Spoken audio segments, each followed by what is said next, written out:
আপনি কি জানেন যে সীতাকে রাবণ লঙ্কায় নিয়ে গিয়েছিলেন তিনি আসল সীতা ছিলেন না? হ্যাঁ, অদ্ভুত শোনালেও হিন্দু পুরাণের এক রহস্যময় অধ্যায় হল মায়া সীতা।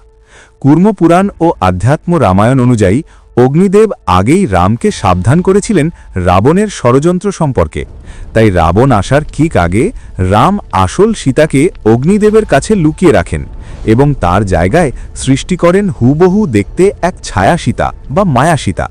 বলা হয় রাবণ একজন মহাপণ্ডিত এবং পরম জ্যোতিষী ছিলেন। তিনি কি জানতেন এটি মায়া সীতা? অনেক বিশ্লেষক মনে করেন রাবণ জানতেন যে তিনি আসলে অগ্নির মায়াকে নিয়ে যাচ্ছেন এবং এটি ছিল তার মোক্ষ লাভের একটি বড় পরিকল্পনা। যুদ্ধের পর কেন সীতাকে অগ্নি পরীক্ষা দিতে হয়েছিল? কারণ সেই পরীক্ষার মাধ্যমেই অগ্নিদেব মায়া সীতাকে নিজের কাছে ফিরিয়ে নিয়েছিলেন এবং রামের কাছে ফিরিয়ে দিয়েছিলেন আসল সীতাকে। আপনার কি মনে হয় রাবণ কি সত্যিও জানতেন এই গোপন সত্য? কমেন্টে জানান। আর এমন অজানা রহস্য জানতে এক্ষুনি সাবস্ক্রাইব করুন আননোন ডোজকে।